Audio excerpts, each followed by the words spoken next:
From Reels to Rants podcast.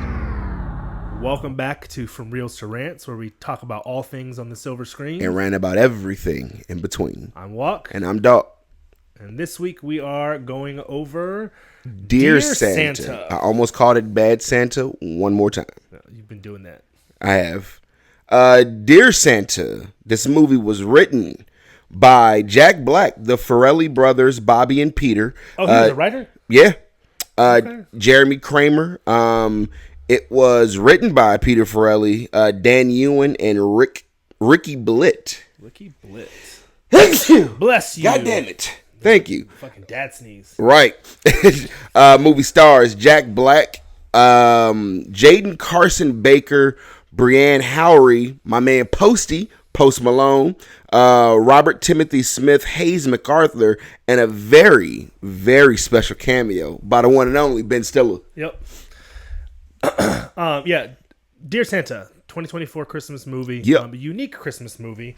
11-year-old Liam Turner happens to have dyslexia, goes to write Santa a letter, and instead of writing Santa, he writes Dear Satan. Yeah. To which summons Jack Black as the devil himself. Wants to grant Liam 3 wishes For control of his soul. For control of his soul. There's always a price. Always a price. Always a price. So yeah, great idea. I thought that this was a cool, unique twist on a Christmas movie. I'm surprised, to be honest, that nobody's thought about it before. Yeah. Right? I was today years old when I found out that literally Santa and Satan were the same letters. Yeah, the same. I was like, shit. The same. It's just, which begs the question: is Santa really Satan? Maybe. I don't know. I mean, there's a lot of greed that goes around on Christmas, right? There is. I want this. I want that. All I got to do is be a good boy or good girl. People get trampled on Black Friday for their Christmas gifts. Violence. Yeah, we did Black Friday last week. We did. Zombies. All right. Well, folks, if you're here watching, we appreciate you. Yeah. If you haven't already, like, subscribe, comment, follow, turn on the little notifications. I don't know where it pops up on your YouTube screen. We're new at this, so forgive me. But if you like what you see, like, share, subscribe, tell your friends. Give all us suggestions. About us. Obviously this month we're doing Christmas movies. We're going to be going into the new year, so February we'll do Doc's favorite movies all month long. Because it's officially going to be Doc History Month. Yeah, Doc History Month. Yeah. Give us suggestions, things you like, things you didn't like. Leave a comment. Tell us what it is. Critics. Now we'll get into that. Fuck them critics. Fuck them critics. I try not to look at critics' ratings because I want to go at it with fresh eyes, and then I'll look and see, was I spot on or not.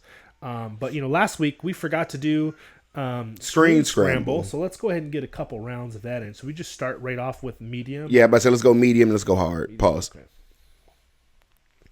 Let's start off with a medium movie, please. All right, here we go. A resourceful outsider infiltrates a high-stakes competition, but their unconventional approach challenges the system and leaves everyone questioning the rules. What do you think? That was short. Can you give us some more details, please? Sure thing. Let's stretch it out a bit. A talented underdog enters a prestigious competition where conformity is king. Armed with creativity and a daring attitude, they defy expectations and shake up the rigid establishment. As tensions rise, their boldness forces everyone to rethink the meaning of success. Does that help, or is it still too cryptic? Yeah, give us a hint. It's supposed to be medium. It's hard as a bitch. Pause. Well, she was the one who said, let's stretch it out. Here's a hint. Stretch it out. Think of a story where following the rules might mean giving up who you truly are. Oh, and the stakes? Let's just say they're sizzling hot. What's your move? Following the rules, stakes, sizzling hot. Enters a competition. Underdog enters a competition. Challenges the rules. What are movies with competitions? Is it Burnt? Is it the movie Burnt? You thinking with Bradley Cooper, the cooking movie? With the culinary vibes, but nope. She said You're in steak. the right kitchen. No, steaks. Stakes. You don't know that. Want another hint? She keeps saying sim. Yeah, another hint. Yeah, let's get another hint. All right. Here's another helping. The main character's skills are sharp, but their style, a bit flamboyant. This story's more about finding your voice than Is it perfecting a Ratatouille? recipe. What's cooking in your mind now? Is it Ratatouille? Bingo, you've got it. Ratatouille. Daddy. A rat in the kitchen? Talk about shaking up the system. You're clearly a master of fine taste. But this Ready wasn't for a another? competition. It wasn't. I guess maybe if you're trying to think of like the competition of amongst the other cooks, because like, but okay, I've got tweaking to do on this, folks. Forgive me. AI is a funny, fickle thing. Let's go hard. Pause. Can we get a Pause. hard one, please? Gary wants a hard one. All right, let's turn up the difficulty. In a crumbling society, an unlikely hero sets out on a perilous journey through a barren wasteland, carrying a precious cargo that could restore hope, if they can survive the relentless pursuit of those who crave power above all else. Let's see if you can crack this one. The Book of Eli. Great guess, but not quite. You're in the right Lord of the Rings. post-apocalyptic ballpark, though. Want a little nudge in the right direction? Sure. Is it The Lord of the Rings? Ooh, I see where you're coming from with the precious cargo. But no, not that one. Think less fantasy and more high-octane chaos on wheels. Want another hint? That bet not be the transporter. Is it The Transporter? Haha, nope, not the transporter. Okay. But I love the energy you're bringing. Is It's it bigger. An entire wasteland is your playground. And the Oh. hero might have a few trust issues. Mad Max. Ready to take another lap? Mad Max? Bullseye. It's Mad Max Fury Road. High-octane, dusty chaos with a side of redemption. Dusty What's not chaos. to love? I need Crushed to it. I need Wanna to make keep sure the that it doesn't adrenaline keep going giving with another frequent Yeah. frequent ones. No, that's it. Nah, we're good. Thank you. Got to say thank you, because when they become our AI overlords, make sure Yeah. they, we nice. Motherfuckers be like, you remember we didn't say thank you, bitch. Right, use your please and thank yous when you're killing us. All right, Before we get fucked by the long arm of AI. back to Dear Santa. Yes, Santa. Mixed reviews, like the big ones, like Ebert had said that it was feels as if someone took Diary of a Wimpy Kid and added some truly weird satanic mythology. I can see that. A regrettable film, one that wasn't ever worth the wordplay that started it. Damn. I wouldn't go that far. Yeah, I wouldn't say it was terrible. As much as I have so much disdain for Jack Black, I fuck with this movie. It was different, right? Like I liked. I think what drew me to it was, one, I like Jack Black. I don't. But also the concept was funny. It's like he goes to write a letter to fucking Santa. It says Satan. And then summons Satan, and he's like, "What who the fuck are you?" Yeah, I bitch, thought you'd be jollier. He's yeah, like, I am jolly. You can't tell, but yeah, that's why I fuck with the movie real good. Like it was different. Like we always get the normal Christmas movie. Like again, it's weird because I would definitely let my kids watch this because it was fucking funny to me. The kids were watching it. There's nothing bad about it. There's no blood, gore, nothing like that. Maybe some choice language, but even then, it was. But they hear enough of that from me. But but yeah, like I rock with the movie. Shit, mine's writing "fuck" on the goddamn whiteboard. Really? She can't say it, so she writes it. Is my mic too hot? There we go. I had to cut down a little bit. But yeah, I like the originality of the movie. Like that's what was fucking dope about it. And then even more so, the soundtrack of the movie was fucking fire again. Yeah, the good soundtrack. To be honest, I didn't pay attention to most of it. Only the ones where it was like Post Malone. Yeah, Post Malone. I pay attention to like every all the music in the movie I pay attention to because I'm a music guy. But as soon as the movie starts up, I like music too. It's beginning to look a lot like Christmas. I was like, yeah, we're about to get into it. So as we said, it's the age old tale. Mama Pops is having issues. I like the twist. Yeah, they never really told you at the beginning of the movie. You didn't see what Mom and Pops is really arguing about, which we'll get there. It definitely tugged on a heartstring. Mm-hmm. But little boy Liam, he had a Christmas wish. I just want to see my family straight, like right, and that's what he made the fuck up. Yeah. But in the opening arguments of the movie, like I traveled between both sides of the fence because I could see Pop's point of view, but I could also see Mom's point of view sometimes. Oh, about like telling whether Santa's real or not. Yeah, like you should not have shot your son down that fast on Santa. Hold on, real quick. Let's just. But this is being like, in the 6th grade, nigga. You should know Santa's not real. I'm just saying because we've got Santa's real. Yeah, we got real kids outside of our studio. And we don't want that. There's no Santa. Right, facts. I don't need that too early. Anyways. Yeah, but, by 6th grade, though. Oh, facts. Yeah. Like, you kind of figure it out yourself, though. Well, and so here's the thing, too, and parents, feel free to use this out there. What we've told ours is that, like, Santa gives, like, littler things, like books or maybe clothes or things that you might need, or simple things, right? Because we don't want our kids to be running around going, oh, look what Santa got me. And it's like a fucking iPad or some crazy shit, right? Where other kids whose real Santas might not have the ability to provide such things. Yeah. So like mom and dad, we say Santa contracts out to mom and dad to help. That's smart. Because there's billions of kids in the world and he can't make all the things, right? Like, let's keep it real, because these kids are smart. They know, like, Santa ain't making no motherfucking iPad, right? Unless he's got his elves at Foxconn slapping them bitches together for pennies to the dollar, right? But in a sweatshop, right? So we broke it down to them as like, Santa requires mom and dad's help. So we get the things and we set that, do it. And then he'll bring what he can bring because he's got to go around to everybody. So if he's bringing all the things, he's not going to ever, make it. So that's one way we do it. But it's also just from the standpoint of like, we don't want them going out and be like, Santa got me this. And some kids like, my fucking Santa got me socks.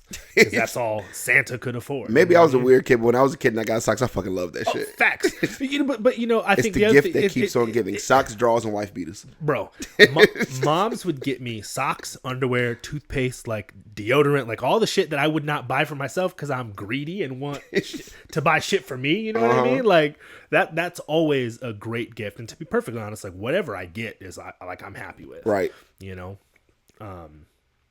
But yeah, so I saw both sides of that too. But yeah, 6th grade. Yeah, like when they was talking about it, I was like, come on, bro. Like, she was like, well, motherfucker, you lost the guardian angel. It's a guardian angel now. Right. Like, I was like, all right, cool. Take a step back, man. But then when I forgot his jab at him. I was like, that's kind of fucked up. Yeah. So as the story of the movie plays along, it was the nigga, our kid ain't got friends. Right. I got friends. Yeah. Like friends. Who? His name's Gibby. I was like, Gibby's imaginary. Facts. First of all, when he said that, I was like, Gibby, that's a made up fucking name. Gibby? The way he says like Gibby. Gibby. Like, nah, and he even said it like he wasn't sure that him and Gibby were friends. But the other thing I want to get to, the real villain of this movie was Gibby's motherfucking teeth. I put that shit down, bro. His teeth were the real villain in this fucking movie. Like that's what I was like. So we're getting to appearance, right? So the next scene where you actually meet Gibby, right. I was like, this nigga's name better be Gibson. But you meet Gibby. I said, this is where you could tell this movie was produced by white people. Because Gibby's hairline was fucked. He don't Baron know what von Dracula. Is. Like, bro had the widow's peak. He had a fade on the side, but the high top in the middle, Gumby. I was like, this is 90s. My first thought was he was adopted. He was adopted by white people. That shit was crazy. And like I said, that's what kind of threw me, because like it immediately put me back in like the 90s era of film, right, where every black person had the U hairline. I was like, yo, what the fuck you do to Gibby's hairline? And then when bro started talking, I said, this nigga looked like he got Legos in his mouth. Bro. Like, Gibby's teeth were Let me get one of them chiclets. Like, God like damn. Said, the real villain of the movie was Gibby's teeth. Gibby's teeth. Even the girl turned him down when he smiled at her. She was like, I think I got a boyfriend, bro. Back up. I said, shit. You know your girl fucked. Yeah, you know your girl fucked up when you got access to Post Malone. We can go backstage and see Post Malone, baby. Ding. She was like, nah, I'm good. I think I got a boyfriend. I don't even want to meet Posty no more. Like, she didn't even say I have a boyfriend. She said, I think I have a boyfriend. I think I got a boyfriend, bro. Like, we're good. So, they talk about everything. Liam gives his... I want to know what his toothbrush looked like. Right. It's a fucking grill brush. Motherfucker, just a metal scour pad. Facts. But he's using pipe cleaners. Yep. Go between the gaps. So He's you know, telling talking about them color the pipe cleaners from the one you use to clean the nipple on the bottle. But no, but for crafts, like the kids, I use those to clean the nipples on the bottle. Yeah. Okay. So yeah,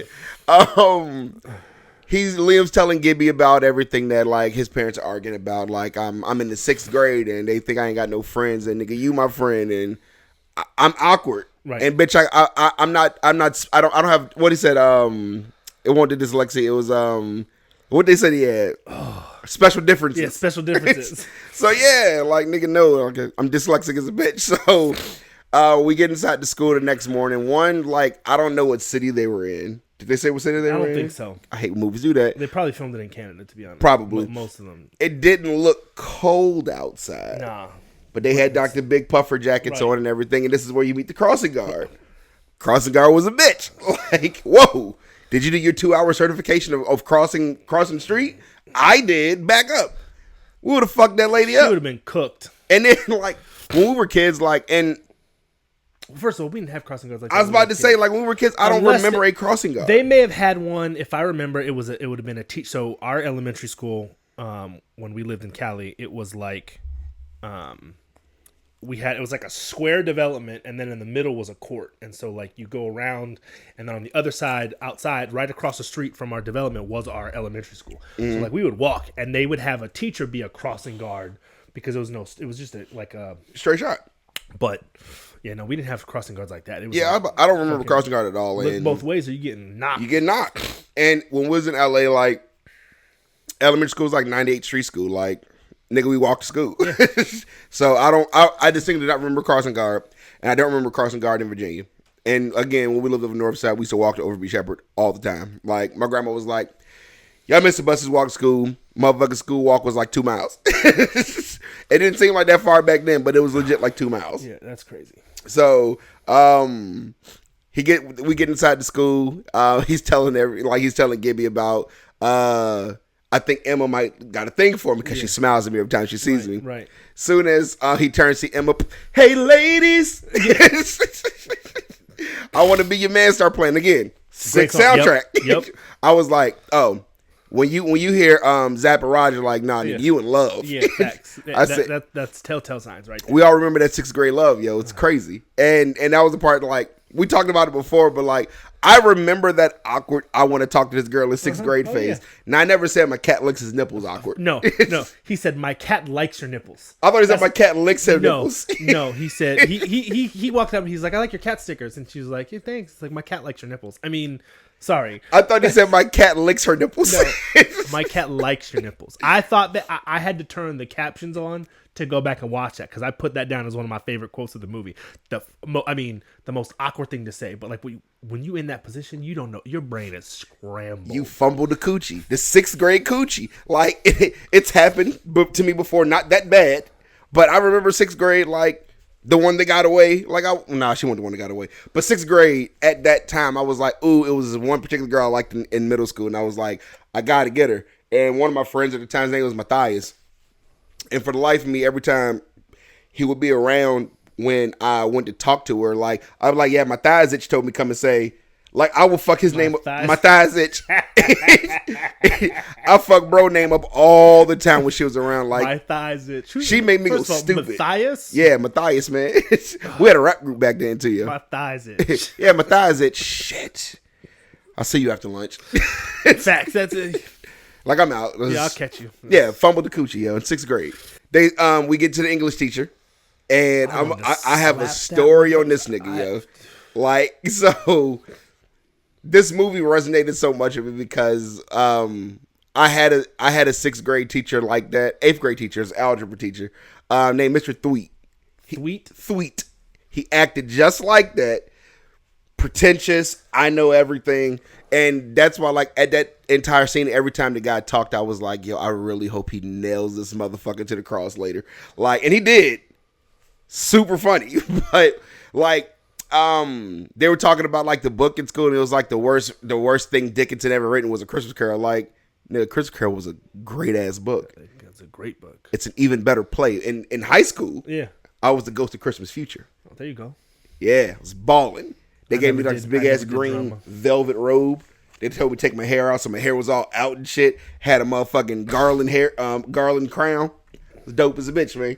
Anyway, what's his name? I look like Jesus. I was gonna say the picture you with your hair out made me think of Samuel L. Jackson from Black Snake.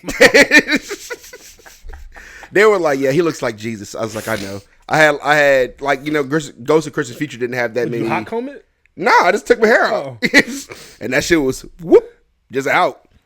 Threw my wreath on. Hello, had my little torch. That shit was beautiful, yo. But yeah, the story. So Mr. Thweet. So we were in algebra class, and of course, like through most of middle school, like when I finally switched schools, so 6th grade, well, in elementary school, like so from 2nd through 5th grade, I was in this group called Space. It was for advanced students. Smart ass guy, right? Even back then, I liked school so much, I used to go to school year round. So I would go to summer school voluntarily. So Mr. Thweet, motherfucker, I'm in algebra doing a bunch of shit I've already done before. Like I did shit last year, so I would sleep through class. So we got into it. Mr. Thweet, like he had a comb over. He was a very skinny black dude with a comb over. He talked super proper like the teacher, and then he always wore even if he was standing up, he had high waters on. I crunched his ass. Sent him to the principal's office. She was bad as a bitch. But anyway, that was what this teacher in this movie was for me. I was like, this motherfucker reminds me so much of Mr. Thweet. Ruined my middle school years because of that shit. But anyway, I also said that, could you imagine if this movie was me and you in middle school? Shit. Like, Liam and Gibby is walking dog. It's like, as long as I don't got Gibby's teeth. Right. It would have been 2 chunky ass kids with much better hair, better looking as a coming of age story, minus the dyslexia. Facts. It's like, this is what made the movie so great for me, is like they took real life issues, dyslexia. Satan and Santa are exactly the same syllables. They're the same letter. Santa, Satan. Yeah. Same syllables. Satan. Yeah. Same letters. Left and right. You transpose some letters and the letter goes to the wrong place. Instead of going to the North Pole, goes to hell. So Satan gets the letter, and this is my part. I try to go into it like we talked about objectively. Cool, going in objectively. I'm not going to judge it. Fucking Jack Black's voice. God damn it. Like, I paused the movie. I went and had a drink. I came back and resumed it. Like, his voice pissed me off immediately. Just pretend he's Bowser. I really hate Jack Black with a passion, yo. But why do you hate him so bad? I don't remember what movie did it. But since that movie, been an old movie. It had to. Like, I fucked with him in Cable Guy. I fucked with him in that movie we talked about last week, Shallow Hal. Yep. And I can't remember what it was, but I Orange County. Never seen it. Oh, Jack Black burn this mother down. He really just started pissing me off every time I saw him. Ugh. Fucking Jack Black. Jack Black. He's great. He's okay. So yeah, we get our introduction to Jack Black fully at this point. Like, well, no, skipped ahead. He goes to the Santa station with his mom, and the little black family looked at him like, "Nigga, why are you sending a letter to Santa? You're way too big for this." Right? So looked at the kid, looked at mom, and walked off, which I thought was funny. And this is where he writes, "Dear Satan," instead of "Dear Santa." To North Pole, again, the illusion that they don't tell you exactly what was in his letter until the end of the movie. Drops it off, letter sizzles, goes to its hell vortex and lands in hell. So, Mama pops in the room arguing again. And this is where, again, I had to pause the movie and take a recollection. Like, it just goes back to something I said a long time. So, it's a holiday movie, spread holiday cheer. It's also time you should be spreading holiday cheeks. If parents, relationships, boyfriend, girlfriend, husband, wife, whatever, if you're having more good sex, not just sex, if you're having like quality sex, there'd be less time to argue. Facts. Spread some holiday cheeks, folks. That's a word from Doc. And walk. Make them moan. They don't have time to groan. Amen. Like, so, the Jack Black appears in the closet. Well, before he appears in the closet, you hear him. Right. Piss me off again. Ho, freaking ho. Yeah. Glasses on. What the freak was that? Jack Black walks out of the closet like Santa doesn't have horns, nigga. Like that's that you're not supposed to have antlers. Right. Like that's the reindeer. Right. And then his cat name was Blitzen. Yep. He made Blitzen dunk like Jordan. Like, let me show you what I can do. And then they had a little argument about if genies are real. Right. It made his little pitch about Aladdin. I was like, okay. Again, certain nuances of the movie. Right. Mad dope. So, I don't believe you are who you say you are. So, how about this? I give you 3 wishes and then what? So. It's like, yeah, you said 3 wishes, but what happens after that? Yeah, it's a little small thing. I'll give you soul. Right. It's mine. Yeah, it's fine. So, first wish, he could have wished for anything. Right. He wished just for a shot. Right. With Emma, of all things. A shot. Just a shot. Just give me a shot. Like, Liam, you ain't got no game. Yeah, there's no Riz. You have nothing, my guy. You can't even talk to her without fumbling the coochie. He's nice, though. He's like, nice. You're the good guy. You'll be the one that she comes to after all the bad guys, and she realizes that. Speaking of, Aiden was a dickhead. I've never in my life, and I'm trying to think of all the Aidens that I've ever met or known. Aidens are normally dickheads. Facts. It's just they're basically the A version of Chad. Yeah, and on top of that, like Chad. I wonder if they put the Camerons. if they did it for a reason, like the looks of people in the movie. Didn't Aiden look like Machine Gun Kelly? He did look like Machine Gun Kelly with the little coiffed hair. He looked like Kid Machine Gun Kelly. That makes me think of that video of those kids where like the kid he had the same haircut, but it's like the 2 little white boys and he's like doing the in front of the camera and then it's the couple where they've got the bananas taped to their motherfucking hands. You seen that one? I don't think I've seen that one. I'm gonna send that one to you. Send that shit to me, shit yeah. was hilarious. Aiden, Chip. Chad, Chaz, Chet. Chet. Oh, Chet's a good one. Chet was one for the 80s. If you've seen Weird Science, you would know who Chet is. Chet. Great movie. Very good movie. Also, it's red because, my Bucks are playing. This movie, though, we're talking about the devil and wishes and stuff, made me think of, what was it? Bedazzled? With I'm about to say Fraser, Ben Foster. Brendan Fraser. And I can't remember her name. Show. What was her fucking name? What was her name? She got the British accent. Google. We'll just Google it. And it's funny because we have Bedazzled on. She was in Austin Powers. Elizabeth Hurley. Thank you, Elizabeth Hurley. Yeah, we got Bedazzled on Fandango. Yeah, that was a good movie. We own it. Yep, it was. It's a really good movie. Yeah. So we might have to watch that in January. It's a good movie. Again, I make point to say that the soundtrack took me. It was a very good. It was a good, very perfect soundtrack for this movie. But we get to school. We have the encounter with the crossing guard again. But we get to school, and now it's science class. Hey, everybody, make sure your animals are good. They're healthy. They're straight. So the part that was funny as a bitch was so Satan appears and. It's your chance, bro. Go talk to her. Go talk to her. Like, I can't do it, man. I have no game, which threw me. Could nobody hear him anytime he was talking to Satan? Maybe, or here's the thing you got to remember. He's that awkward kid people don't fucking pay attention to anyways, unless they want to. I pay attention to awkward kids. I mean, I did too. You didn't want to get shot. Thank you. Like, run, hide, fight. Yeah, those are kids that do this shit. I wouldn't have considered myself popular in high school. But I was a little popular. You know what I mean? From the sense of like I wasn't going to be voted prom king and shit like that is what I mean. But everybody knew me. I got along with most people. Yeah. I chilled with everybody. That type of like I would have imagined that there probably wasn't any one person who didn't know who I was. Yeah. Whether they didn't know me, but I wouldn't have considered myself popular.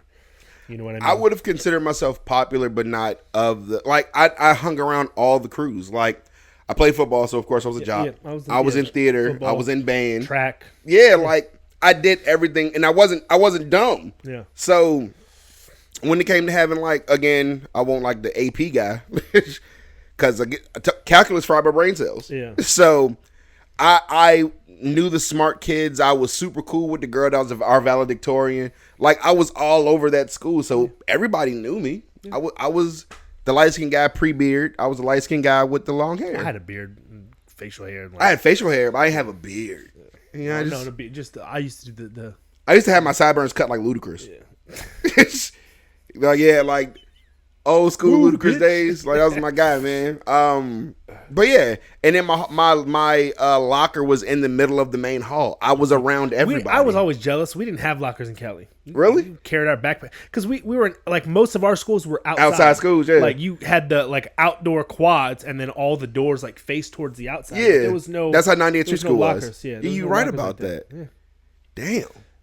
Because it didn't snow. So yeah. There was no, like, hardly any inclement weather outside of rain. We didn't give a shit. Fucking wear a jacket. And, you know, it never rained in Southern California. Right. But, I mean, very rare. Well, we weren't in Southern. We were in, like, central-ish, Sacramento. We were in... It never rains in Southern California.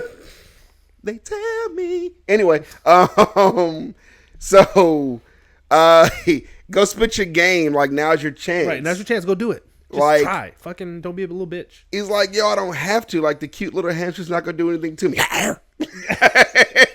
Oh, Jesus. Hamster was about to fuck him up. Yeah, he was about to fuck his ass up. So he goes, and you now find out that Emma is just as awkward as he is. Just as awkward. She didn't say the cat licked nipples. What did she say? Oh. I know the ending of it was Toodles. Yeah. I never say that, by the way. Oh, yeah. She said Toodles as well. She's like, I also never say Toodles. So he gets a shot, like, hey, we're going to do something. I'll call you. At that time, again, I was like, call you how? You never asked for her number. Facts. Continuity. Like, you got to have a number to call her. So, again, he let his awkwardness shine. He was himself, and he got the girl. Like, and that's the real story here. Be yourself. Right. You ain't got a lot to get the pussy. You just got to be yourself. Anyway, so they meet up outside. Him and Gib meet up outside. Like, yo, like, here's what's really going on. Like, I think I made a mistake. Like, what happened? Like, motherfucker, I'm talking to Satan. Right, facts. Like, no, you're not. That nigga is right there. Yep. You mean the bum on the bench? Right. Like, that's not Satan. So they split their ways. He goes to talk to him. Like, he figures out, like, I know who you are. Like, you're not Santa. Like, yeah, I am. You're lying. Right. Like, you're Satan, bro. Like, and I know you're Satan. So the funny part of the movie, one of the funniest parts of the movie, like, after that little exchange and bubble guts, and here's what your life could be in the clouds. Right. Great montage. Right. Oh, epic montage. The fucking asshole teacher, English teacher, comes back up on a bike. What was the teacher's name? Did they ever say? Did I put it on the end of my notes? Because I was sitting there trying to think of the damn teacher's name, and I could not find it. I don't think they said his name. And it's funny because as an actor, I know who he is. When we did the Final Destinations, our first episode, he was in Final Destination 5. Was he? Yeah, he was the guy that got crushed by the Mr. Charles. Mr. Charles. He was the guy that got crushed by the Buddha when he was looking for the happy ending. That was him. Okay. Yeah, good actor. He's a good actor, yo. But hey, Liam, do you know this guy? Like, yeah, I'm his uncle. Like, started saying a whole bunch of shit. He was like, yeah, I don't even know what the fuck you just said to me either. Mm-hmm. So they get into it, and every devil gets their horns when they make somebody have when somebody sharts. So he does a little finger magic. Bubble guts immediately ensue. Oh Jesus! Oh Jesus! That man had no ass either in them biker shorts. The way he was running to the porta potty, feet shuffle. My man took his helmet off. I locked the door. He took his helmet off. He puts the helmet to his ass. Yep. And the part that took me out was when he was like, I gotta go home.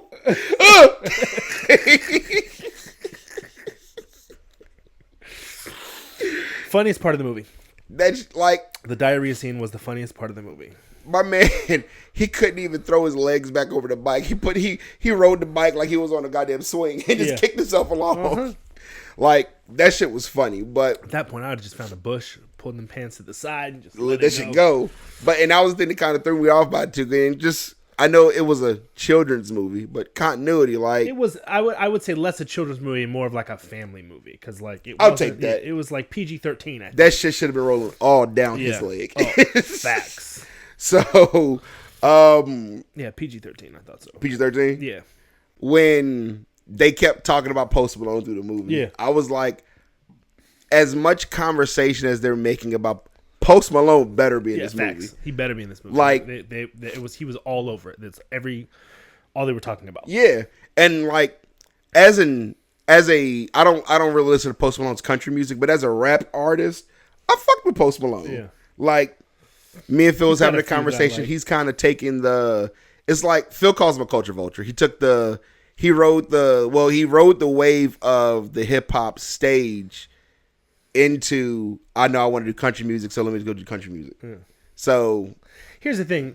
I mean, I try to think of like especially artists nowadays as like it's a business. it's definitely So business. if you can market yourself and play and do any kind of genre, Yeah. do it because you're going to get more ears, Yeah. more people listening to your stuff, making more money, buying out to more shows. Like it's just a smart business move. Very unpopular opinion, but it's on the business move thing. So, for perfect example, Beyonce, Beehive, Behold. Chill. So, Cowboy Carter was not a country album. No, That was an R&B album with country beats. It's a difference. never even listened to it I didn't think it was a good album. because I don't like country music. I love country. Country music is dope. Like, I'm gonna send you a country Okay. song. You gonna fuck with it. Old school country, Garth Brooks.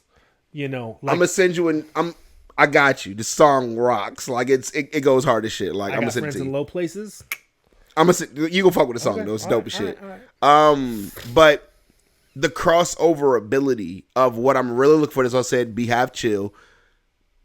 I'm really looking forward to a Beyonce rock album. They compare Beyonce to Tina Turner all the time. Yeah. Beyonce in that, I'm definitely gonna buy that album. Like I need that shit. But when because Phil loves Beyonce, it's crazy. Cowboy Carter album is horrible. Like I fucking hated it. And then for a long time, they play music in the site. They were playing that shit all day long. Oh, no, I'm putting headphones in. It made me hate it even more. Yeah. But I was like, when they kept talking about Post Malone, like we're going to the concert, I was like, yo, this has got to be new Post Malone. It can't be Post Malone. This can't be long-haired Post Malone that smells like that looks like it smells like menthols and Colt 45. It cannot be that one. I've been popping pills, fucking bitches, man. I feel just like a rock. It can't be that Post Malone. no, it can't. It's Like a family movie. I would let my kids listen to that Post Malone. Facts. Like so. As the story kept going, I was like, "Cool." So it's short hair Post Malone. Right. It's Posty. It's Posty. It's Posty. It's not Post Malone. Right. So this is where he was making a lot of his crossover music. So cool. I can rock with that. Kids. Oh, they the parents overhear the conversation, and again, this maybe it's just it's the white household, but if I overhear my kids having a conversation in their room on their iPad, one, in 6th grade, you're not even going to have an iPad. Facts. But if I overhear a Well- conversation that makes me have questions like, My 5-year-old's got that's crazy. Well, it's locked. my 8-year-old has a tablet. Listen, It's a Samsung tablet. They have Apple iPads, and the only reason is because we have an Apple ecosystem. Yeah, but So we mom's can- is an control Android it. girl. Yeah, well, fair. It's not fair. Told her just get the iPad, get the Apple shit. She loves But Android. we've got the family set up so that like we can view all their stuff. They can't purchase anything. All the age restriction stuff is down, but like it's got some of her school stuff that she can log into for like her reading games and stuff like that, like the accounts for school and stuff. So Yeah. like, but we were tired of them fighting over the one, so we got a second one for the 2-year-old. But again, it's just for like we're gonna be in the car for 45 minutes. You need to watch something. Fucking bitching. Yeah. You know, because I tell her all the time, like she just got off being grounded from it for like 3 days because she was having a little fucking attitude, and so she was grounded from it. She's like, she came up to me the other day. She's like, I'm so bored. I'm like, guess what? Your boredom is not my problem. I'm like, guess what? Read a book. All right. Yeah. I was like, you got books to read. You got toys to play. You can go up to the playroom. I was like, you have plenty of things to do. I was like, I didn't have a ninth of the shit that you got. So None of that. But I was like, my job is to do what? And we've trained this child. She's like, to keep me healthy, to keep me safe, and to hopefully keep me happy. I was like, that's it. We're gonna pause the movie for a moment. How did you train your girls that way? How do I train him to know that? Yes. We just regurgitate. I'm like, listen, my job is to keep you safe, which means to protect you, to make sure that you're not doing stupid shit, like jumping off of a fucking balcony or doing backflips off of the couch, like shit like that, right? It's not to make you not have fun. It's to say that, like, hey, you probably shouldn't do that because I've got the life experience to know that if you try to backflip off the couch, you go without bust your knowing how to shit. do a backflip, she's done it. She literally tried to jump off the couch and smacked her face on the hardwood floor and split her eyebrow open. Right. But anyway, so it's just regurgitation. So like, well, I'll ask her, I was like, what is my job as your parent? And she will say verbatim, to keep me happy, to keep me healthy, and or to keep me safe, to keep me healthy, and to hopefully, make me happy. Because I tell her all the time, I was like, your happiness is not something I can control. I can provide the catalyst or the environment for you to be happy in, but like, you have to choose to be happy. And that comes with learning how shit works. It's not just an innate thing, right? But yeah, so that's just I ask because I have car rules. call rules. Car rules. Yeah. Okay. Rule number 1: respect a man's car. Facts. Respect the car. Rule number 2 is safety. So as soon as you get in the car, Click. as soon as the doors open, you're not jumping in the seat. You're not crawling over shit. It's you get in position to put your seatbelt on. Right. No screaming, no yelling, no going through your book bag in the car. Like, it's very simple. Get in the car for like a whole year. What's rule number 1, girls? And they're like, don't touch the windows. No, nigga. It's respect the man's car. Like, you got to chill. Like, this car upkeep, it's important. You want to roll around style, you got to keep the car clean. They might be playing with you. No, they dead serious. Oh, wow. They legit like, hey, yo, fuck your rules, daddy. Like, so, like, literally every day, it's like, get in the car. It's like, yo, seatbelt. Get in the car. Because get them in the car first, of course. Go around to my side, close the door, How look old are over. they? So, oldest one is 8. Okay. 9. 8. She's 9. You ever brake check them while they're in the car?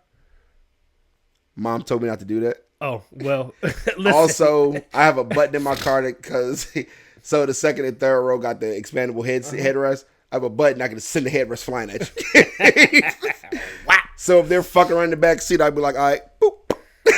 No. And I popped Giselle with that shit when she was like, where did that come from? Because you fucking around in the back seat. Yeah. What's rule number 1? Respect a man's car. I did. Like, Right. So, and that's always my thing. Like, yo, keep your seatbelt on. Like, well, daddy, you don't wear your seatbelt. That's because daddy went through a windshield when he was 18. You should be wearing a seatbelt. I wore my seatbelt then. The bitch broke. I don't trust him no more. What year was this?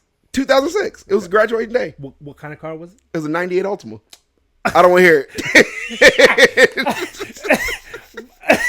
I don't want to hear It it. was a 98 Ultima? Yep. And you... I don't want to hear it. It's, I don't want to hear it. It's I don't want to hear it. 2024. I don't want to hear it. It's been damn near 30 years. Don't want to hear it. Wear your goddamn seatbelt. But that's why. But No. rules, guys. Lenny got brake checked. And she's like, oh, I was like, that's because you weren't wearing your seatbelt. So That kid learns from pain. I know she's not going to watch this because we're way too far in the episode. So it was one day I was picking up from school and Jayana was in the front seat and driving. And it was just a stoplight. We was crossing the whole street. So like I was like, Jayana seatbelt, Jayana seatbelt, Jayana seatbelt. And she's jumping back and forth, bouncing up and down. I said, I'm going to cut the music off. Cut the music off, still bouncing around like you are dancing to the tune of your own drum, young lady. I need you to put your seatbelt on and sit down. She was like, but why? BAM! Wow! Nigga, Yeah. her body was like, Yeah. I felt a little bad. I caught her. I hit her with the dad arms. I caught her real quick. But she, what you learn? Put your motherfucking seatbelt on. I'll watch him about to do something stupid. I'll be telling him, don't jump on the couch. Don't jump on the couch. Stop doing it. Stop doing it. And then as soon as I see him about to... What happened? What I told you. Yeah, what happened? What's the lesson? You good? Yeah. Chill. Yeah, no, but it's just repeating. Yeah. Guess I need to repeat more often. Yeah, or just... Whoop ass. Anyway, so back to the movie. I missed the part, one of my favorite lines in the movie. When right before the teacher rode up on the bicycle, he was like, don't touch me. He was like, why would I touch you? I'm the devil, not a trusted relative. Yeah. I forgot about that. Yo, I'm That the devil, shit not a was trusted relative. hilarious. That was hilarious So and telling. and then a lot of the small things he would I would call have loved them. to see the outtakes because I wonder what the different versions of them. Don't touch me. I'm not a priest. Yeah, because I bet you the outtakes of that movie. That means I gotta buy that shit too. Because I watch on Paramount. I'm just Right. buy the movie because I bet you 98% of all those little things was Jack Black just riffing. Yeah, 100%. Cause like, listen up, Moose Knuckle. Most of the stuff in movies like that have to be like, because some writers can be good, especially if they're comedy writers. But like, I have a feeling that like most of the movies like that, especially the one-liners, are like just riffed. Yeah, like, and that's always the funny thing about comedies. It's like you really get to see a comedian's acting chops on one end when I'm not trying to be funny, but when I have that opportunity to kind of like let loose, like, I know the script said this, but I think this is going to land better. And just see them take after take just going for it.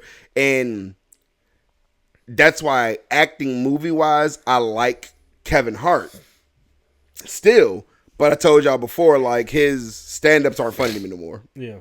But seeing him riff, I know I can make this shit funny. Like, what movie was that? Was that Hobbs and Shaw? Yeah, that was Hobbs and Shaw. When him and Jay Statham was on a plane and Kevin Hart popped out like he was the flight marshal, the federal marshal. Kevin Hart was on Hobbs and Shaw? Yeah. When specifically the airplane scene. Kevin Hart was in Hobbs and Shaw. Kevin Hart was in spin-off of the Fast and the Furious. Yes. Really? Yes. Like as a major role? No, it was he was on the plane with them. Oh, okay. And I was like, wait, I don't remember him in that movie at all. Yeah, Okay. go back and watch it for that one scene. That entire scene when they were on the airplane was Kevin Hart riffing. It wasn't written. I would believe it. Yeah, I would that believe shit it. was funny as a bitch. But anyway, so in the movie, so we're at the concert. Right. First date. Yep. It's fucked up. Jack Black's like, hey, you're in the nosebleeds, kid. Like, I can't cheat Ticketmaster. Right. Facts. So he brain zaps Post Malone, and when it first happened, I was like, I think the devil turned into Post Malone. Yeah. But now he cast a spell on him. Yeah. So cool. So Liam, you're the inspiration of all my music, man. I love you. I'm gonna see you out on stage. They go out, and this is where my hate of Jack Black it started peeking its head again. So Posty's doing his songs and everything. They call Liam on stage. Liam's like, nigga, I can't dance. He really can't dance. Yeah, nope. He was getting it though. Jack Black comes out there, and it's that over the top. Yeah. Cringe the whole fucking time. Cringe. So what are you, Gen Z? Cringe. It was. I didn't say it was cringe. I cringed. Like I was literally. I was like. Yeah. Jack Black. Oh god. Yeah, damn it. There's movies like that where like, I'll watch it and then as soon as I'm like, where's my phone? I'll start watching this. I didn't like Jack Black and Tropic Thunder. Okay. Over the top. Sure. The whole movie was over the top. The whole movie was funny except for the Jack whole Black. movie was funny, and we got to talk about that one at some point. We do. But ball sweating, busting up bars. The whole movie was over the top. It was a complete and utter satirical. I think that's what did it. It was Tropic Thunder. Was it? I think it was Tropic Thunder.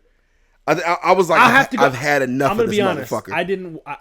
I've seen that movie so many times, Mm-hmm. but I'll have to go back. I didn't pay close attention to Jack Black's performance in that movie because really it was just, it was Ben Stiller and Downey. Yeah, that was Robert Downey Jr.'s movie. Where were we at? Post Malone concert. Yeah. Jack Black doing a dumbass dance on stage with them pissed me the fuck off. But then we get to another funny part, like. Gib post had some riz. Yeah. Yo, we can go backstage, baby. I know Liam. That's my guy. Yeah. What you say? He smiled at her. That's what I'm saying. His teeth were the real villain. Yeah, cock blocking from. She was like, she was like, oh shit. I think I got a boyfriend. We good, homie. So and I mean, and he's like, oh, with teeth like mine. Like I was like, bro, it's just fucking. We know. Get over it. Right. Stop saying that shit. Like. Okay? Wear a mask. Right. COVID. She always got a mask on for her.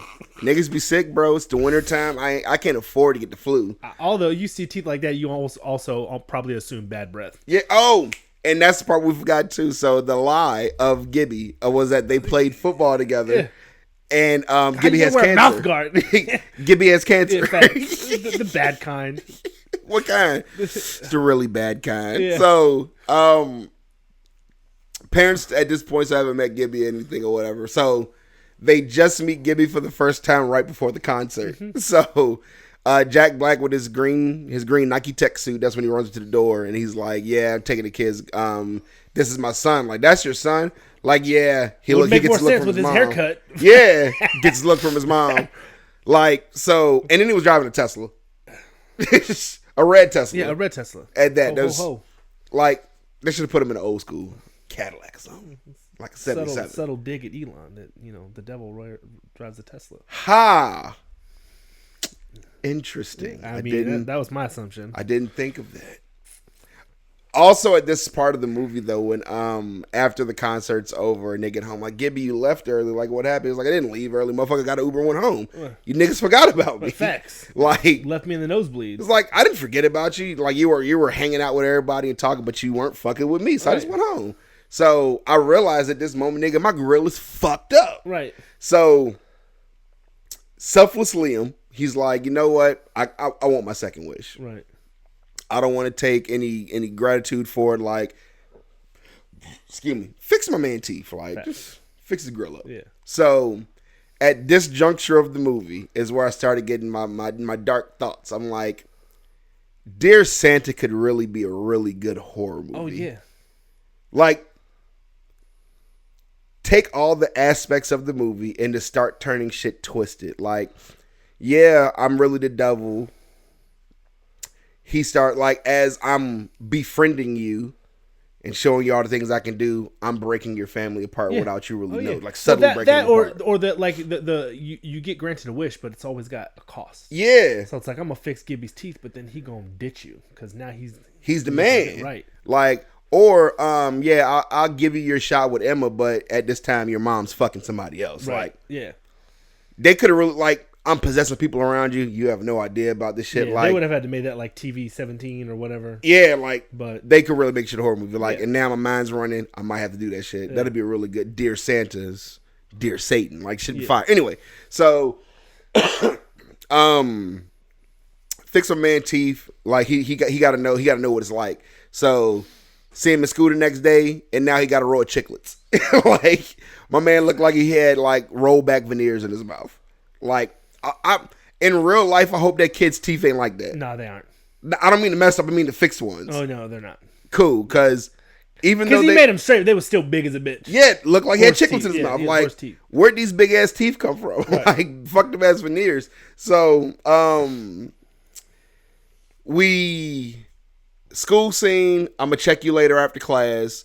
We need to go on a date. Like, this is where the parents again are in the hallway. They're overhearing the conversation now. Like, it's all gonna happen. My question for most of the movie was, how did Homeboy pull that? Right. Like, and I forgot what I seen the dude in. He's been in a couple things, but he was in something like he played like an idiot in the movie. He plays an idiot in most movies, I think. Hold on. Let me go back to the dad. Oh, it was the game plan with The Rock. He was the receiver. Ah, right. Okay. He was an idiot. Yeah. Also, we gotta do a Rock movie. Does the Rock movie come out before Christmas? Red One? Yeah. I think it's out now in theaters. We gotta go see that shit. We should. I love The Rock. We do that next week. Ooh, that'd be fire. Hold on, we should check that out. Yeah, check that out, and that might be next week's movie. We go see that. So yeah, again, they're in the hallway. They're overhearing the conversation. Like, everything's gonna go down at the holiday celebration thing that they're having. So, again, just as a fellow parent, I'm not hovering over my kid's door to eavesdrop. Facts. Motherfucker, what's going down? Facts. Like, I'm gonna just go talk to you. Like, again, do the and open. Yeah, three knock open. I'm knocking and opening at the same time. Like, son, it's time to have a conversation. One, who you talking to, right? And I think that's probably why I don't have a son now. Like, there'd definitely be different rules, right? Like, that's a different conversation. We'll get there later. But so parents are hobbling around the door trying to hear what he's saying, and I guess when he hears the creak in the floor, bang against the door, they scuffle off, and he opens the door like, oh, ain't nobody here. So we get to they're going towards a holiday party, and they're re-looking at the footage of Liam on stage dancing. They was like, is he moonwalking? Oh, no, he's not moonwalking. He's sliding his feet backwards. Liam can't dance. No. People, he can't dance. No, like, if I was on stage and I saw some shit like that happen, I'm pushing him off stage. Liam, stop. Just get out of here, bro. That should have broken Post Malone's spell. It should have immediately. It was bad. Really bad. Like, so come to and just like, what the fuck is going on? Nah, bro, this ain't how it's happening. Yeah. So, I skipped the part. So when they were at the holiday thing, it's like, yo, I'm hungry. Let's go get a corn dog, right? So, I can't remember what Jack Black yells out, but it's something like nitrates. It's the shit that's inside the hot dogs. So they're talking about like, yeah, so like you need to be evil, like do some shit for yourself. Like, why'd you fix TV? You don't want to know about it. He was like, because it's called an act of kindness. I don't know what you're talking about. Right. I can't even hear you right now. Right. So, the part that like kind of threw me off was like, you're doing all this stuff for everybody else. The parents show up. Why were you kidnapping your own kid? Get in the car. Right. They snatched nigga, threw him in the back seat, drove off just to go take him back to Keegan-Michael Key as a therapist. As a therapist, yeah, that was funny. Yeah, Keegan-Michael Key's funny. Like, Key's funny as shit. Yeah. But again, very minute part that he had throughout the movie, like from when he was stealing the peanuts and eating them and choking to where they're in the office or whatever. What could have actually happened too is like when Jack Black popped up and he dropped the one that flew over the cuckoo's nest line that the kid clearly didn't get. Like, why did he just show himself to the parents? Like, no, I'm Satan. Right. Hi. Right. Everybody would believe them. Right. Movie over. But when they finally get to the terms of, yo, we should have just listened to our son, like, before mom and pop start arguing in the kitchen when he finally gets back home, like, roll back to my childhood, like, as a kid, you guys are ruining my life, and slam a door. Ass. Wanda and Earl would have had, our teeth would have been down our throat before our head left our shoulders. Sex. Like, where can kids get off saying shit like that to their parents? I wish my kids would. Gentle parenting. I wish my kids would. Like, Dad, I hate you. There's times where like hate you too, little nigga. Like Lenny will say something, and Kira will. Lenny looked like she gonna have a mouth. So funny enough, we were laughing about this the other day. Because, obviously, me and the oldest get along very well. But she has a brain. That's your twin. She has a brain like her mother. And so we vibe. Because me and Kira vibe very well. She's got ADHD just like her mother, too. But we vibe very well. And we get along. And so, like, but she'll say stuff to me. And, like, me, I don't take it personal because I know she's just being a kid. But Kira will just... You fucking talk to your father like that. That's how I am. And I'm like, and I do the same when she does the same to her mother. I'm like, hey, yo, we don't play that game. Like, I'm not telling you all the gruesome details as a kid, but like the length that your mother went through to bring you into this world, I will snatch your soul if you look at that woman any different. But then we were laughing because me and the little one butt heads all the time, and Kira made the perfect point. She was like, because it's not you in her that it's like she's like, it's your mother. She's like, she's got Deanne all over in her soul. And she does, because she's got these little OCD, and we were talking about it at the birthday party with my dad yesterday. She's got these little OCD moments where she'll like have to put things the exact right way, just like my mom used to. And as soon as she said that, I was like, shit. Because Lenny definitely has a short temper like I used to have as a kid, and she does have a very slick mouth, and she's very smart, and she's like the lawyer of the family. She is maliciously compliant, but then as soon as she finds a loophole, she's going to exploit the shit out of that loophole. Just like I said, we try to make it so that like there's no such thing as bad words unless you're using them to hurt people. So if you say fuck you is bad, as opposed to I stub my toe and I go fuck. So she understood that, but now it's like trying to teach her that like, yo, you can't say that shit around your sister because she's 2 and she'll repeat that shit. And we can't afford to get her kicked out of daycare. So, like, please don't say fuck or shit or none of that stuff around your sister. So this fucking chick is writing the fucking on the... So I have a picture I'll show you. She's on the whiteboard downstairs. She's got words that she can say, which is like mom, Lenny, Lottie, dad, and then in the box she wrote of words she can't say is fuck, shit, God. And I'm like, baby, first of all, God's not a bad word. And she looks at me clear as day and she goes, God fucking damn it. And I'm like, touche. When you put it in that context, yes, not good. I was like, but by itself, not bad. Okay. But yeah, so that's the loophole finder. She's like, she's realized that she can't say them, but the baby can't read, so I'll just write them everywhere. So she fucking writes them everywhere. That's how it was the other night. We was taking the kids to see Christmas lights when we picked them up from school. So Jayana went to sleep in the back seat. That Jayana sleeps anywhere. Like, if you stop talking to her for more than 5 minutes, the girl's knocked out. Yeah. So Giselle was still up. So we were riding around looking at Christmas lights or whatever. And she was like, Mom, what's that word you said I could say? She was like, what word? She was like, you say I got home words. And what are those home words again? And she was like, what did it sound like? She was like, I can't remember, but I think it was like pissy. It was like, okay, that's a home word, but why would you want to ever say something's pissy? But all right, cool, you got it, bro. So I'm driving, and I'm like, no, I'm in the passenger seat. So she was like, it was one more. She was like, I remember. I was like, what is it? She said, what's up, my nigga? I said, yo.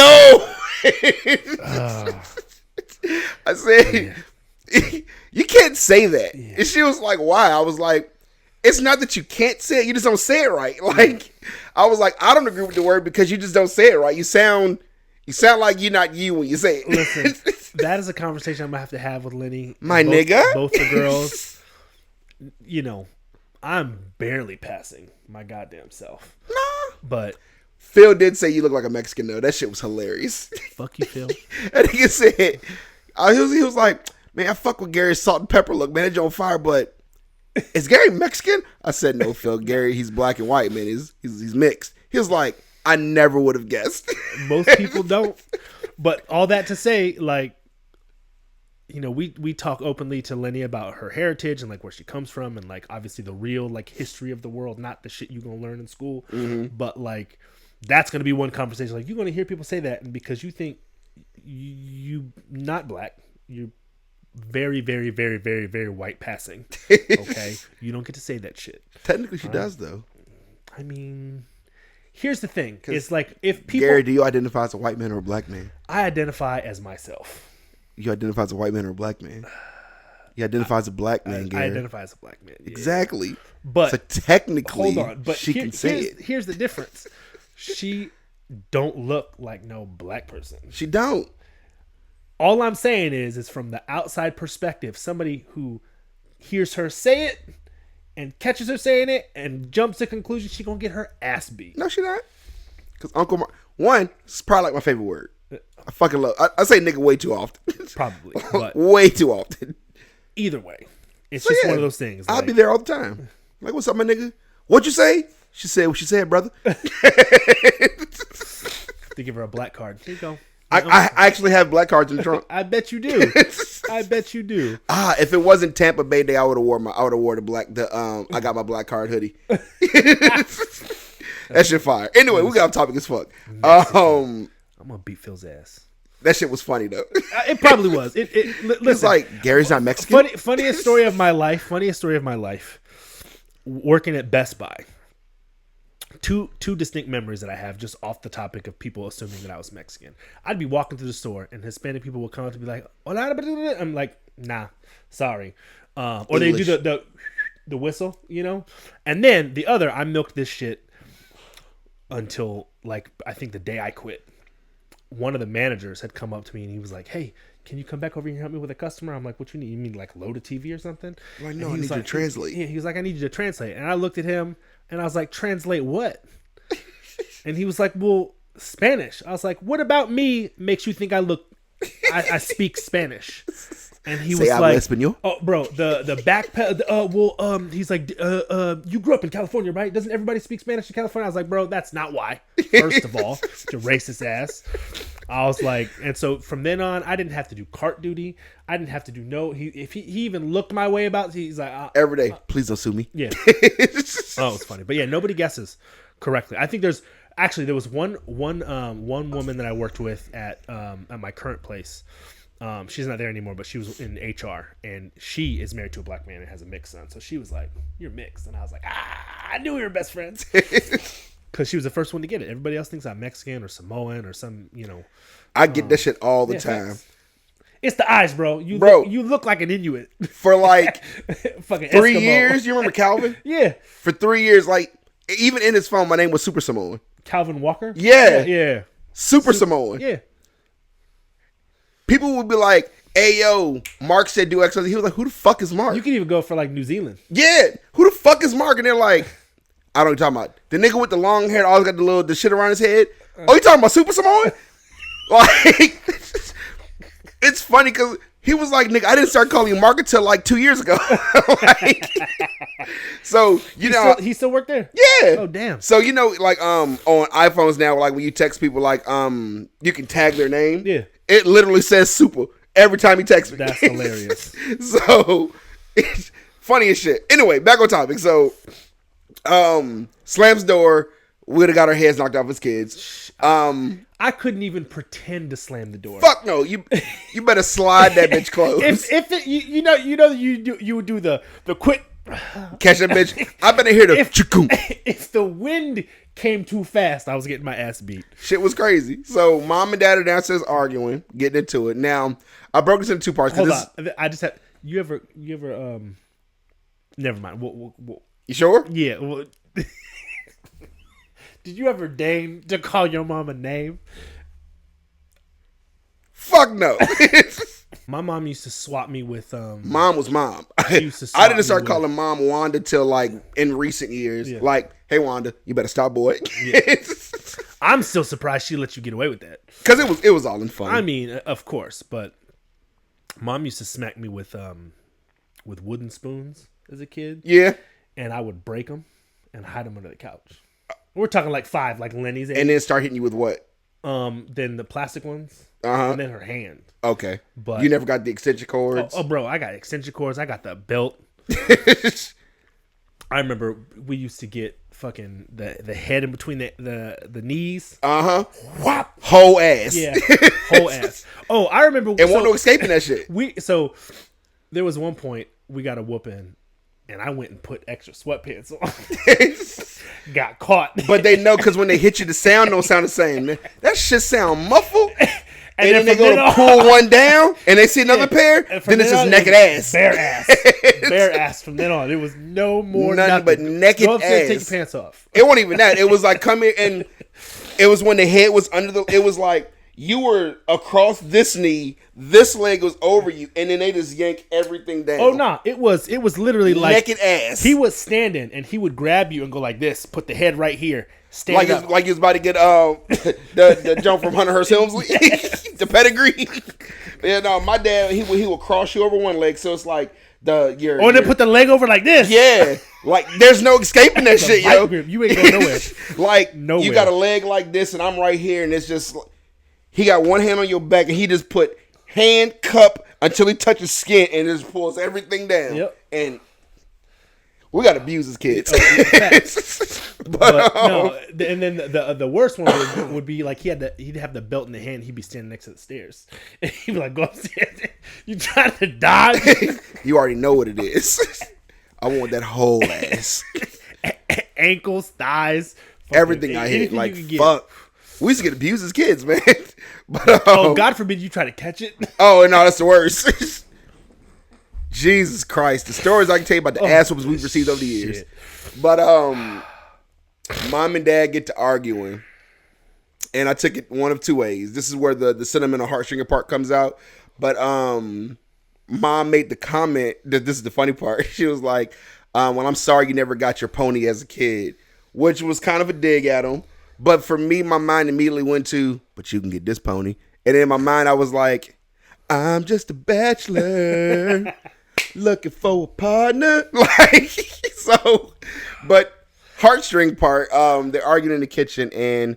Which is funny though, because they broke up, but Spencer. No, so because I'm looking at the IMDb cast right now, it's funny because the science teacher was Kyle Glass, who was the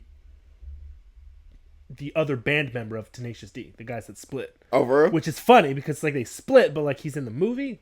Maybe they filmed the movie before they split. Maybe. I don't know, it's possible, but they split like last year, didn't they? I thought it was early this year. Was it? I don't remember. Anyways, back to the film. So, you find out now that the reason that they're at such a hard patch is because mom thinks dad blames her for Spencer getting killed. Right. Which I know for the context of the movie they didn't want to get into detail, but I wonder how he died. Right. They don't ever say. Because again, with some horror movie shit, would have been dope to know. But I would have liked to know like what happened, like what makes you think he blamed. Like I took my eyes off him for 2 seconds, so they had to be playing in the front yard. I'm assuming he got hit by a car, right? Possibly, They're playing, yeah. Or drowned or something. But yeah, in a kiddie pool, which is fucking crazy. But you can, I mean, it just takes water in your lungs to drown. Yeah, just turn around. That's all I gotta do. It's a kiddie pool. We're arguing over semantics. True. Yeah. Anyway, so they get into the argument like I'm gonna go sleep on my couch. Like it is what it is. Like no, fast forward. It wasn't a simple couch. It's I think I'm gonna go stay with my sister for a little bit. Maybe should be a long period of time. Cool, whatever, bitch. And he walks out. Of course, Liam is at the door frame, listening to the whole conversation. Closes the door, packs a bag. I thought he was gonna write the letter. Can't take this shit. I'm leaving, mom. Right. Hops out the window, goes to the hotel or the Red Room Motel. Right. And Red Room Motel, you know what room he's in? 666. Gets inside the hotel. Did you catch before the "Your Soul Is Mine" portion? Did you catch the anime reference? Mm-mm. He was Jack Black was sitting in the chair like L off of Death Note. Yes, thank you.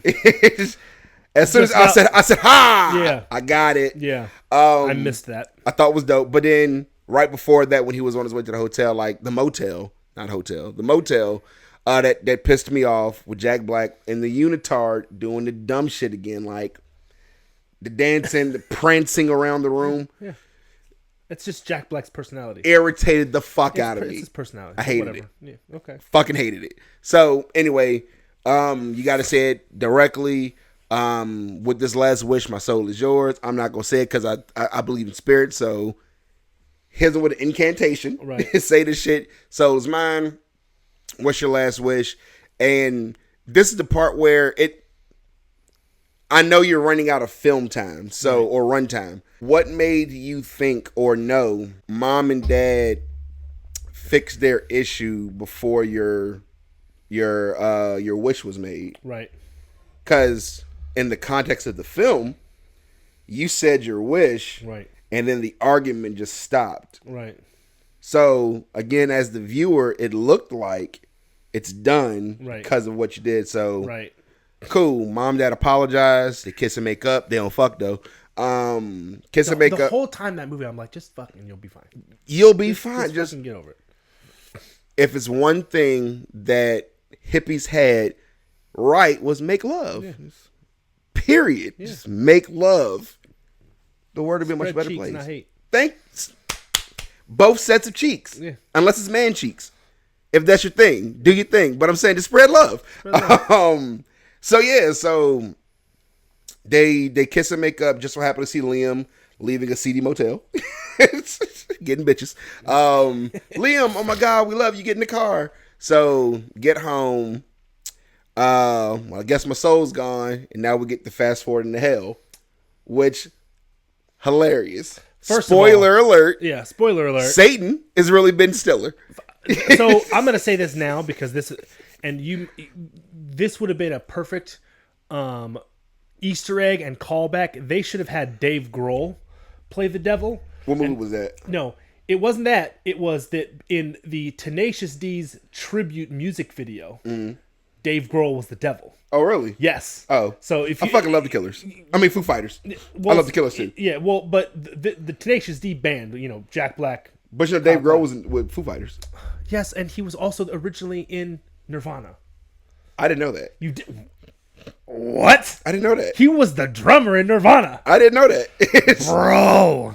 Yes. I can't believe you didn't know that. Kira's going to give you shit for that. Yeah, I definitely didn't know that. I fucking love Dave Grohl. Yeah, yo. I love Dave Grohl too. Foo I love Fighters the is Foo my- Fighters. that's my band. I've got another confession to make. I can't sing, but that's my He can sing. Um, He can't sing as good as me.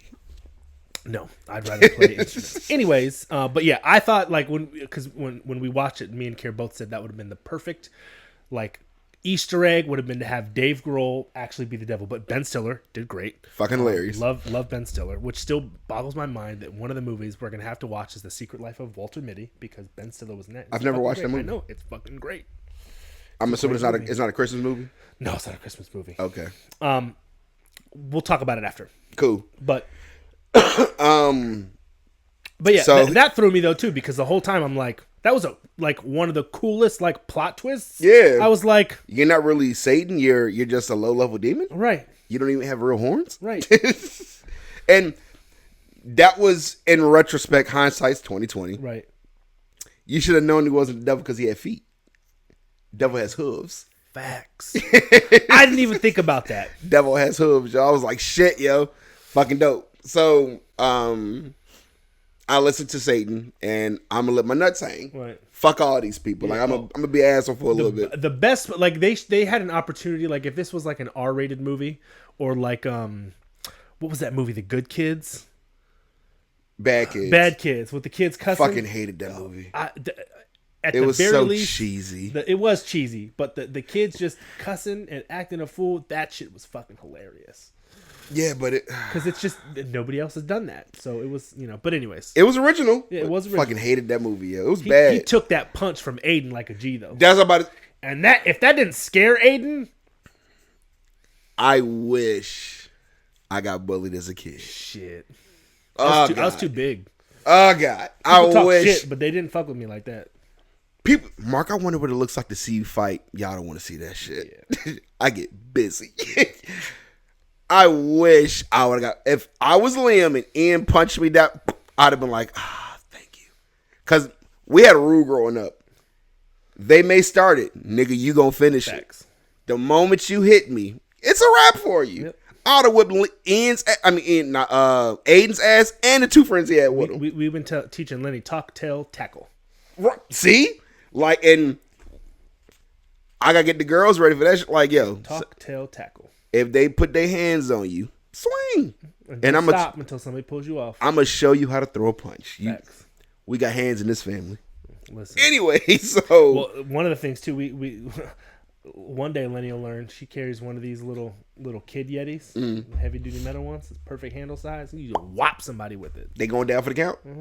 Little 5-year-old head get hit with that shit. They done. Clink. Done. Sleep. So get inside the class, and again, this is where the asshole English teacher pisses me. Before the crossing guard, he lets the crossing guard have it. Lit her ass up. Crossing guard catches it, which again I thought was mad funny. But also in context of real life, even in a crosswalk, pedestrians have the right of way. Thanks. So I could have just crossed because I fucking felt like it. Anyway, and there was never any cars coming to the end, which I thought was funny too. Like for the life of me, I was like, she's gonna say go one time, and a car's gonna come hurling down the street, which would have been funny. But anyway. Get into the class with an English teacher. Well, that would have been a funny ending. Is like he sold his soul already. So then, yeah. now he's standing the like you got about 85 more years and you lying. Right. So, get to the English classroom. That would have been too dark for a Christmas family. Again, horror movie. Yeah. Been fucking fire. They say Lucifer's job is to steal, kill, and destroy. It's been great. Anyway, get into the classroom with Mr. Charles and the worst book ever written, To Kill a Mockingbird, pissed me off. It's like my favorite fucking book. Well, because he's salty because he's a writer, and he pinned his ass to the cross. Yes. Like, Jesus. That shit made the kid in me smile. Yeah. And the teacher was like, he dropped his whole ruse, and I was like, well, God damn. Let me go. Right, tell me how you really feel. Right. Like, it made the kid in me smile, because again, it called back to the shit that happened with me and Mr. Thweet. Like, put him in his place. Mm-hmm. Don't fuck with me. But it was at the extent of his girl. Emma was like, bitch, you a bully. I can't fuck with you no more. Right. It's fucked up. Like, you should have thought that shit was cool because this nigga's been picking on me forever. Facts. He's picked on me so bad that you had to step in at the opening scene to be like, yo, like dyslexia, clown of dyslexia is not funny. Right.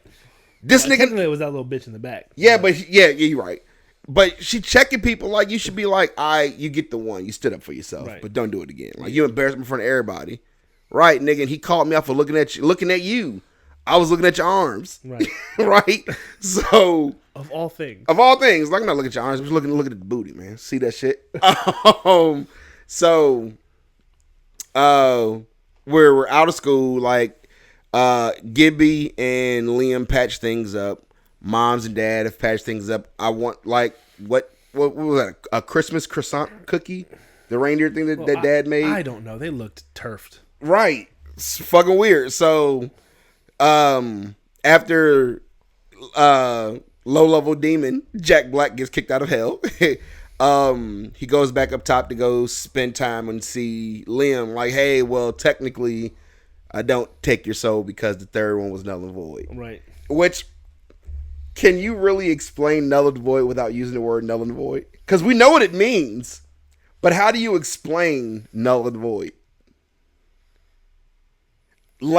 When I say like all last night, I'm sitting back like Null means nothing. I mean, I use null all the time at work because coding. Yeah. But it's nothing, and void is blank. Blank, yeah. Blank and blank. Oh, also.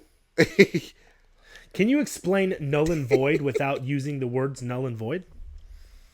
Certainly. Null and void means that something is without legal force or effect.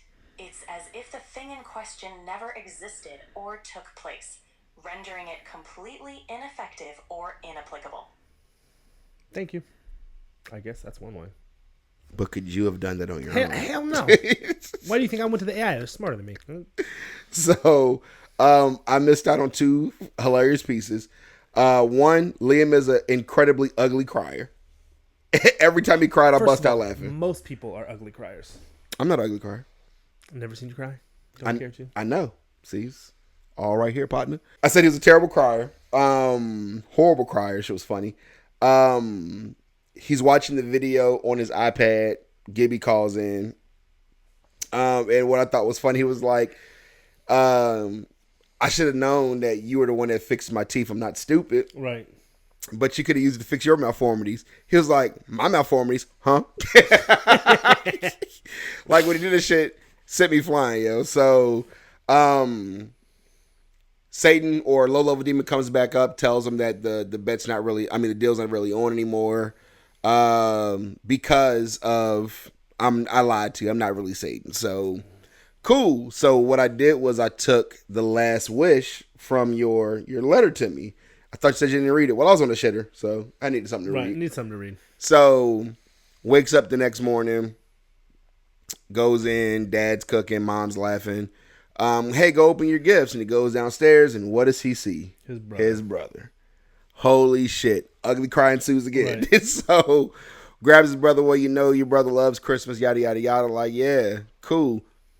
So, Gibby calls him on his phone. Mm-hmm. Hey, I mulled things over with you and Emma. Like, how'd you do that? I told her that your brother was dead. Don't. Like, shit. And that's the kind of thing that kind of threw me off. Because even with that being a Christmas wish, like, I wish my brother was here, right? How do you explain that to everybody that knows your brother is dead? Right. Did the parents just forget their son was dead? He's just back? Right. Because how do you fix the wish, right? Because that's the thing. Is like, I could bring him back. But, like, does it reset the past? It would need to. Right. And if that's what I'm saying. But did it? Right. Because. But you have a death certificate. Right. There's a plot of land that has his body in it. Facts. So what happens with that? And then if it did, and I know we're challenging the movie, but this is the shit that doesn't make sense. Well, yeah, because like Gibby calls and they're talking. He's like, "Yeah, I told you your brother's dead." And he's like, "Well, motherfucker, he's not." So right. Like, that didn't reset shit because clearly Gibby thinks that his brother's dead, or maybe because it reset it to some extent, but then Gibby and him never talked about his brother until that point. So if you think about it like that, Gibby didn't know he had a brother because he tried to tell him in the beginning. Yeah. And he told him about the Impossible Whopper lasagna. Right. And which sounds disgusting. Right. So fast forward, maybe it did, but because he never actually talked about his brother with Gibby, and they'd never been over to his house or nothing like that, Gibby just didn't know. And so then, But why would he remember that conversation, but the parents don't remember losing their child? Because he... Okay. Just don't say it's a movie. I'm not saying it's a movie. Think about it like this, right?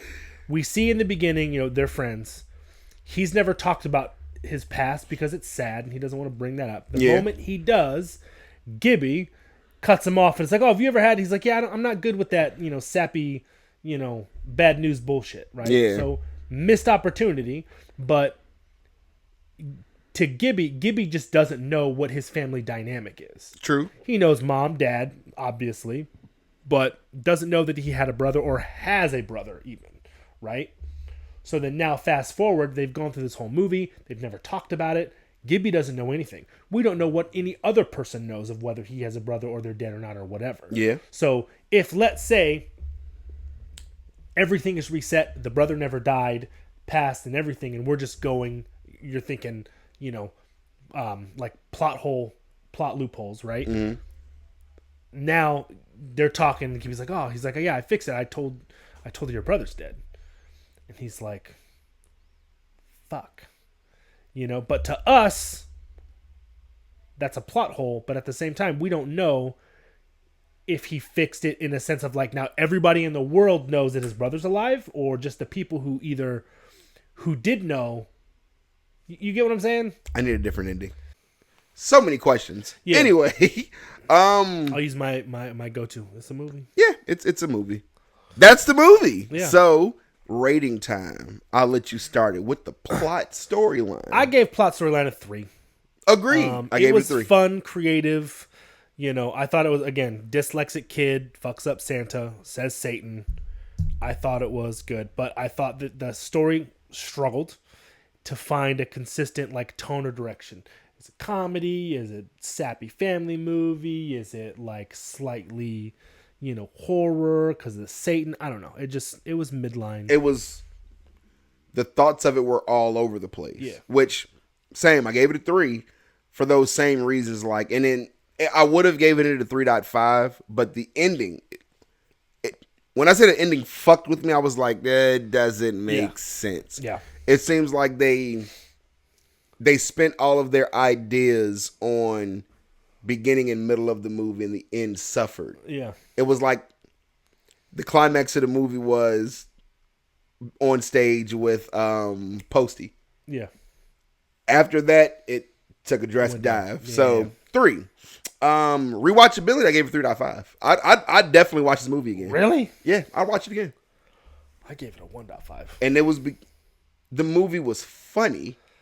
I gave my funny parts in laugh factor, but rewatchability I gave a 1.5 only because I'm not gonna watch this shit outside of Christmas. I would, and again, and my disdain for Jack Black aside, the movie had such memorable funny parts. Right, it would make me watch them. Like, you know what I ain't seen in a while? Motherfucking Dear Santa, and I'd watch it 3.5 rewatchability. I fuck with I fuck with the movie just because of that alone. Acting, again, we're talking about a class of actors that of their kids, so we've never seen their likes before. I gave it a 3, and it would never score higher for me simply for the fact that I don't like Jack Black.